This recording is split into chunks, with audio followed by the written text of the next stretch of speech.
Are the legal troubles helping former President Donald Trump win votes? Hello, I'm Anand Naidu, and this is The Heat.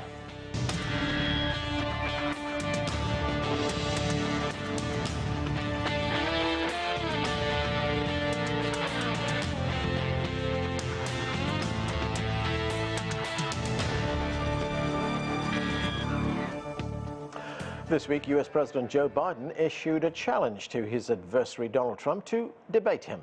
Trump quickly accepted it, and they will face off twice, months before the election. The former president is still dealing with the hush money trial, which this week has centered on the testimony of a key witness, Michael Cohen, Trump's former attorney and fixer. But will the jury believe Cohen's claims? CGTN's Jim Spellman has that. Donald Trump's one-time attorney and fixer Michael Cohen took the stand Monday in the former president's hush money trial. Cohen testified that at Trump's behest, he paid an adult film star to stay quiet about an alleged tryst with Trump to avoid hurting Trump's presidential campaign, then falsified records to claim the payoff was merely a legal fee in violation of campaign finance law. Trump denies wrongdoing. I paid a lawyer a certain amount of money. We marked it down as legal expense. So I had a legal expense, and I marked it down as a legal expense. But Cohen has been convicted of lying to the U.S. Congress and has admitted lying about the porn star payoff in the past. At the end of the day, he's going to be the make or break witness for either side, right? It's going to be, does the jury believe him? The defense attacked Cohen's credibility and seemed to score a point when raising doubts about Cohen's account of a crucial phone call between Cohen and Trump's top bodyguard. But will it be enough to convince a jury to find Trump not guilty? In and of itself, at this point, I don't think that it raises, quote, reasonable doubt, close quote. However, you have to remember that there's going to be redirect. And the real possibility is that that is going to get cleaned up in one form or another by redirect. Meantime, Trump has agreed to 2 debates with U.S. President Joe Biden ahead of the election in November. Outside court, Trump got political support from some of his allies in Congress. We're here voluntarily supporting our friend President Trump, the leader of our movement, the leader of our party, and soon again the leader of this great country. There's no court on Friday, so Trump can attend his son's high school graduation. Later, Trump is expected to attend a campaign event in Minnesota and is slated to address the powerful National Rifle Association on Saturday. Cohen is back on the stand Monday, and the prosecution is expected to rest once his testimony is complete. The defense can then present its case. A question remains: will Trump take the stand? Putting Donald Trump on the stand, right? Huge upside, huge downside, right? Lots of risk there. Most legal analysts say it's unlikely Trump will take the stand in his own defense, but the former president is often unpredictable and is said to consider himself his own best advocate. Jim Spellman, CGTN, Washington. There is a lot to talk about. Let's bring in our panelists. Here in Washington, D.C., Eleanor Clift is a political columnist for the Daily Beast. From Roanoke in Virginia, John Fishwick Jr. is a trial lawyer and former U.S. attorney for the Western District of Virginia. Art Estopinan is the president of the Estopinan Group. He joins us from Annapolis in Maryland. And Jadan Horyn is a political analyst. He joins us from Miami. Welcome to all of you. John Fishwick, great to have you with us. Welcome to the show. Let me start with you. Let's start talking about this trial in New York, what's become known as the hush money trial. It seems for the prosecution, much depends on the credibility of its star witness, Michael Cohen. This is how CNN described part of the court proceedings this week. It said, on a cross-examination, lawyers want to build a box around the witness and then slam it shut. That's what Todd Blanche did to Cohen. Todd Blanche is one of Trump's attorneys. How do you see it? Well, I expected the cross-examination to be the showdown at the OK Corral, and I think it lived up to those expectations. Much of it was baked in of what the cross-examination was going to be. The prosecution had done a good job of letting us knowing that Michael Cohen had an extensive criminal history. He'd lied to Congress, he'd lied to a federal judge, and that he was obsessed with the former president and has been making a lot of money off him. But I think the stumble yesterday in Michael Cohen's testimony, after all, the prosecution's case has been built on, hey, look, we've got this phone record, and then Cohen's going to clarify what was said in that phone call. And he had said on direct examination that he had called the former president in late October and got the go-ahead for the hush money payment to Stormy Daniel. On cross-examine, however, he said, I had been texting. They showed him a text. He'd been texting a Secret Service agent with the former president at the time of that phone call. And that text was all about protect me. I'm getting harassing phone calls from somebody. Please do something to help me with that. And since the case has been built so much about Cohen verifying what he says are in these phone calls, I think it undermined his credibility a lot. Who knows what it's going to do ultimately with the case, but I think it really put his testimony in question with that jury. We'll see how it all washes out next week. Right, and John, as we heard in our report there's quite a big debate going on right now on whether Trump will take the stand or not. What are your thoughts on that? I think it's extremely unlikely that the former president takes the stand. I think his team will say, look, the evidence is coming about as well as we had hoped it could, so we'll sit where we are. If he takes the stand, he would be cross-examined on a whole bunch of stuff, some of it directly connected to the financial documents. But obviously, what happened with Karen McDougal, Stormy Daniels, the doorman at the Trump complex, I think there's no way he testifies. I know he said a couple of times that he's going to testify, but I think it's highly unlikely. I expect the Trump legal team to put on very little evidence, if any evidence at all. Because if they put any evidence on, not only can it be cross-examined, but the prosecution can then do what's called rebuttal evidence to rebut whatever they do. So I expect them to shut their case down pretty quickly after the cross-examination of Michael Cohen is concluded. Estopinan, as we also heard, there's a lot going on outside the courtroom, and let's not forget that the defendant is one of the candidates for the presidential election coming up in November. And Trump has been framing this trial and all the other legal challenges that he is going through as a victim. He says this is a witch hunt, that it's basically a political hit job on him. But that's not resonating with the public. According to a poll that was cited in the Washington Post, only 34% of people believe that he is the victim and that he's being unfairly treated, harshly treated. They feel that he's being treated as any other defendant would. What do you make of the trial so far and how it fits in with his broader goal of running for the presidency? Well, and I don't know who was polling those folks in the poll that you just cited. Yeah. But the fact of the matter is that the American people are very upset at the political persecution of former President Trump. That's why we saw 100,000 folks from New Jersey coming out to support him in Willwood, New Jersey. And the fact of the matter is that there's no crime.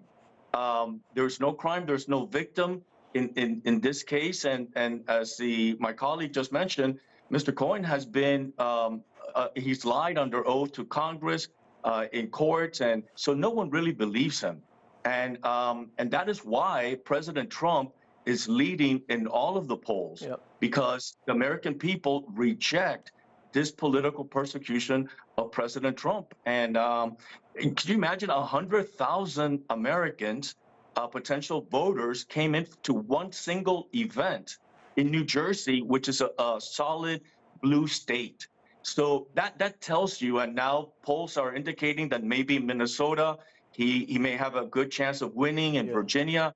I mean, these are not ruby red states. So the American people are rejecting this witch hunt, this political persecution, and we see it. John, very quickly, if you can, please, what do you make of Art's point that, and I've heard this before, this argument, that there's no victim here? John? Oh, yes. Well, the victim is what the prosecution is going to say in their closing argument. The victim is the American public, that this was hidden from the public. And so they couldn't know about the Stormy Daniels affair. They couldn't know about it. It was hushed up. It was kept quiet with the $130,000 that they paid to him. So they're going to. That's not illegal, sir. That's not illegal. It's a contract between two people, and he didn't even sign that contract. It was signed by Mr. Cohen and Ms. Daniels. It was not even signed by President Trump. There's nothing illegal that's happened in this case. Yeah. Okay, John, finish your thought. I want to move on. Yeah. So I think what the prosecution will say is they'll say the victim is the American public, that this was hidden from them. What the Trump team will say is there is no victim here, that this is just what is done in business, that people who have high profiles, they pay hush money payments, that there was no victim here. But the prosecution will say it was the American public, it was the election that was the victim. Okay, Eleanor, of course, this trial has become very politicized. I mean, that's inevitable. This is a candidate running for president. And outside court, we also see on an almost daily basis a string of Trump supporters coming up before the microphones to defend him and denounce what's happening inside the court. Let's listen to some of those comments. I think one thing that we've all known is this was a sham trial. This is a sham. This is not the United States of America. This is some third-rate banana republic. This travesty of justice, this political persecution, this election interference. These are politically motivated trials, and they are a disgrace. It is election interference. So, Eleanor, among those people who are speaking there was Vivek Ramaswamy, who was running as a candidate for president. He's a big Trump supporter, and of course Mike Johnson, we heard at the end, who is the House Speaker. I mean, what do you make of the fact that, you know, besides all these legal challenges that Trump is facing, 88 felony charges, he's still leading in the polls?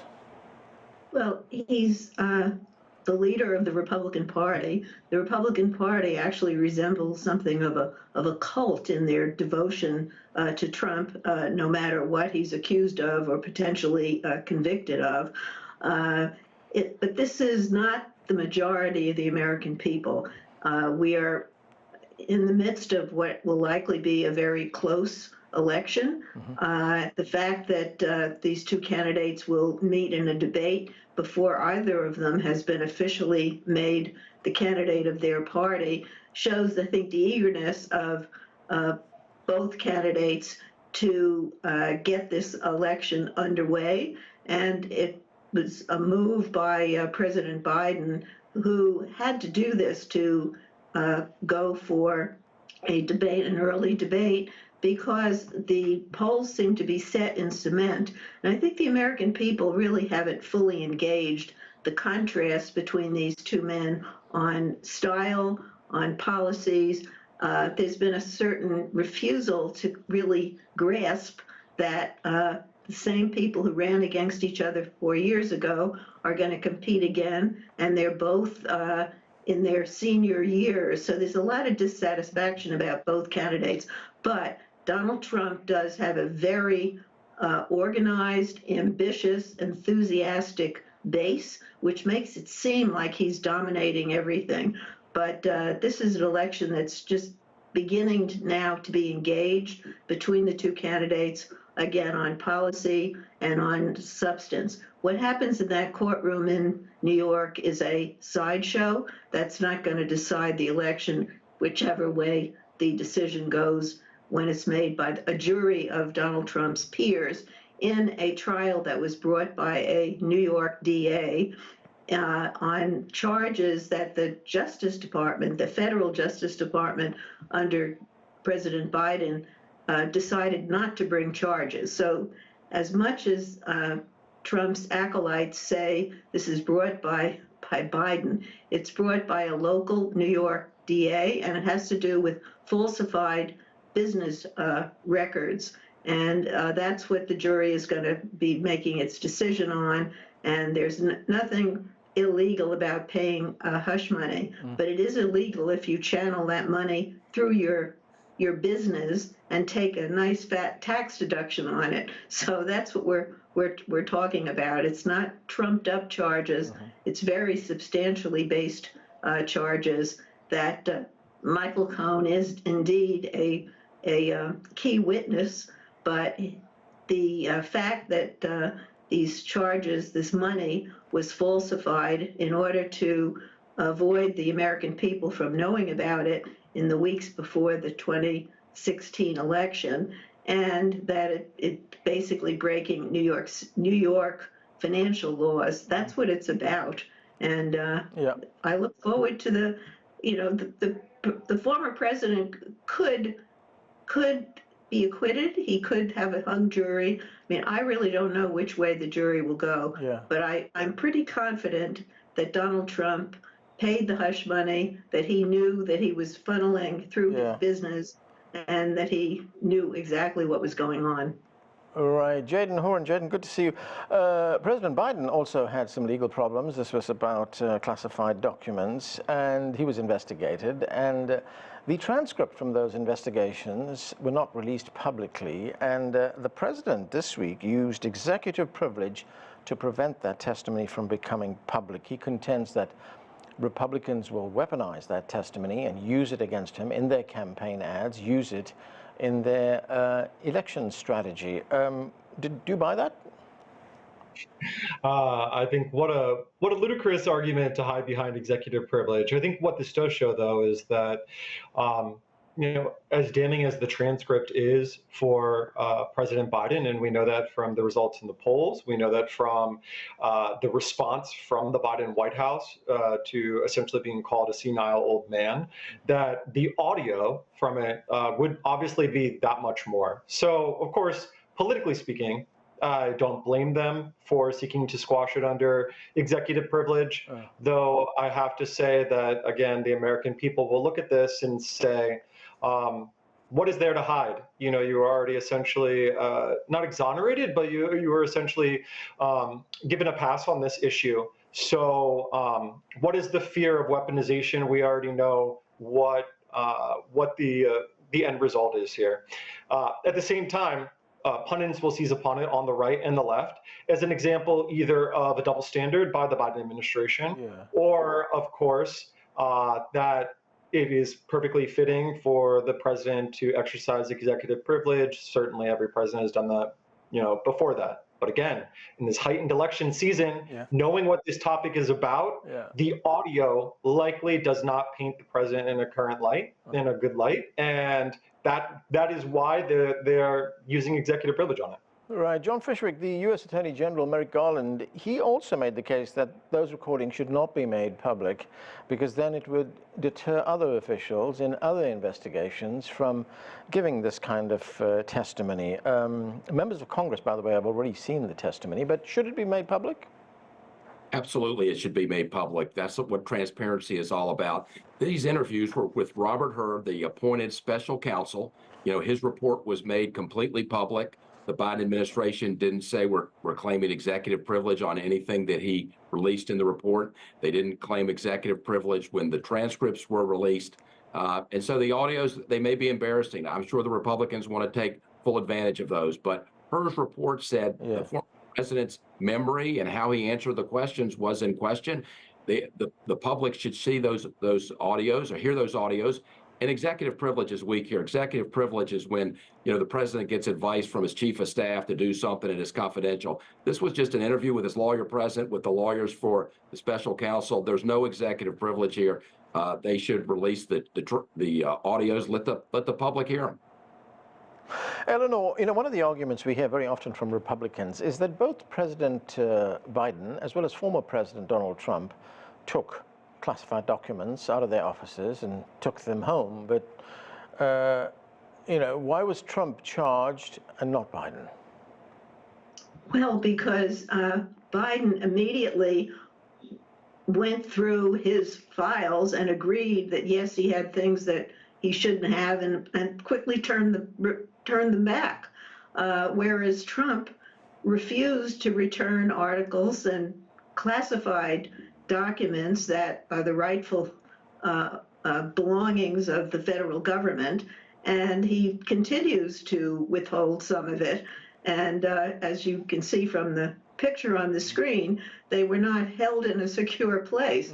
And the notion that he thinks that, well, because he's president, he can just unilaterally declare everything was declassified and belongs to him. That's not how it works. So he has adamantly refused to obey the law, whereas Biden did follow the procedures once it became clear to him that he had some documents going back to his days in the Senate, just like 35 years ago, and information that he had taken when he wrote a book after leaving the White House. He didn't have stuff that he deliberately took and that he showed around to visitors saying, oh, look at this classified document I have.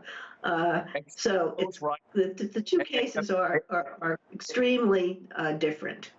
Art Estopinan, does Eleanor make a valid case here? Look, President Biden immediately cooperated when they found these classified documents. Former President Trump didn't.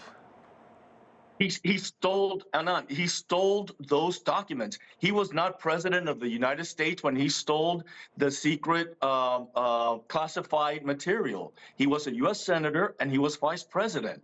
And now he had those documents, which may be relevant to help his son, who is a lobbyist for foreign governments. We don't know what those documents, classified documents are, and that's dangerous. But that's why the American people are seeing a two-tier class of justice. One for President Trump, and the other one for the current president of the United States. He's too old and senile. I mean, what kind of president do we have if that's what the Justice Department believes of our current president? That is totally absurd. It's totally unjustified, and that's why there's so much anger within the American voters. They reject this two-tier system of government, and that's why President Trump is leading in all the polls. Jadan, looking at all the legal problems the former president is facing, there was actually a strategy, if I could call it that, a novel strategy, which was put forward by a former Republican candidate for president, Senator Mitt Romney. Let's listen to what he had to say. I think President Biden made an enormous error. He should have fought like crazy to keep this prosecution from going forward. It was a win-win for Donald Trump. So that win-win is, according to Mitt Romney, he should have pardoned the former president. And what do you make of that? Well, it certainly goes against the Democratic strategy. But if Joe Biden truly understood how this could boomerang on, I think, Democrats, then he would have gone ahead and pardoned Donald Trump, because it would have removed this entire issue from the table and gone back to the argument that I believe Joe Biden won on in 2020, which was temperament and who is better for the country. And instead, the argument in the playing field is victim for Donald Trump. So, you know, I have to say, I don't often find myself agreeing with Senator Romney, but in this case, it certainly would have reshuffled the entire 2024 election landscape.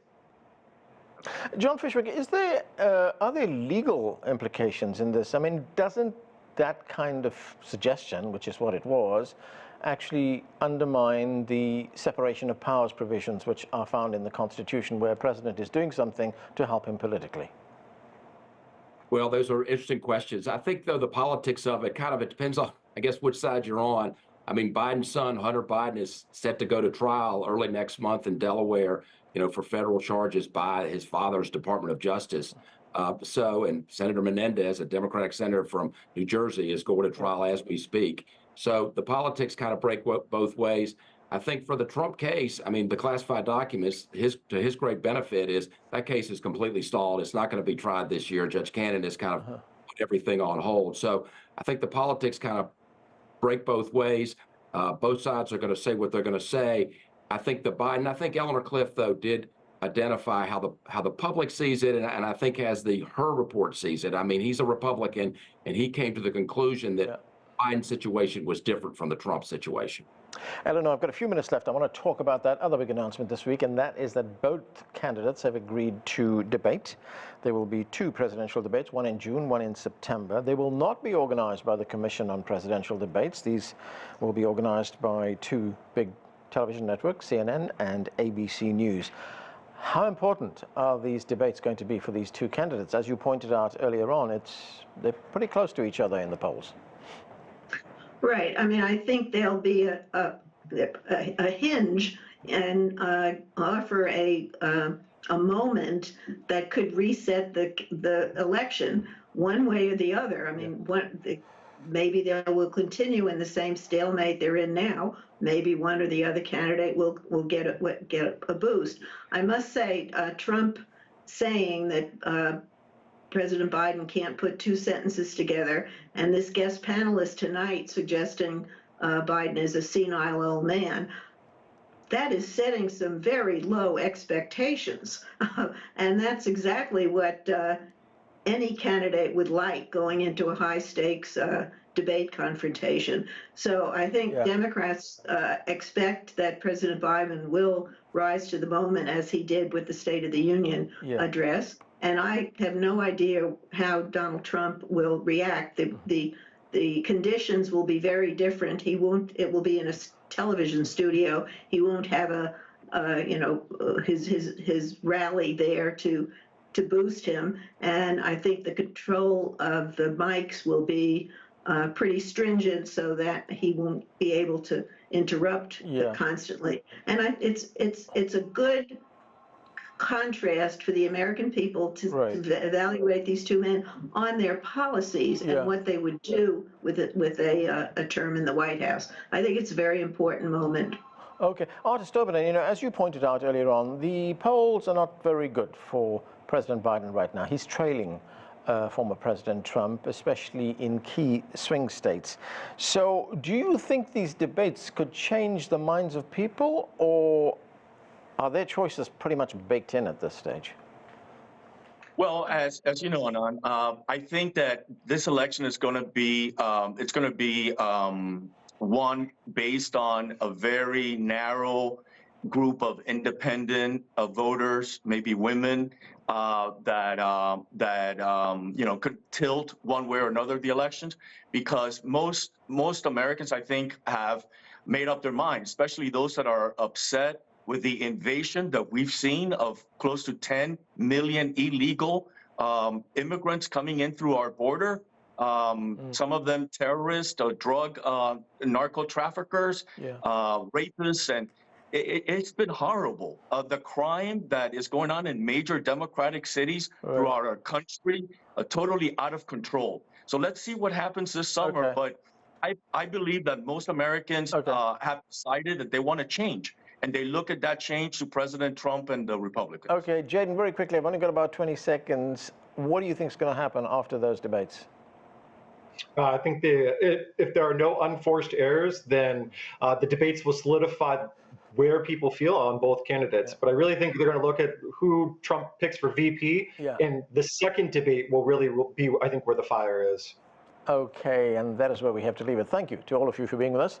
That's it for this edition of The Heat. I'm Anand Naidu in Washington, D.C.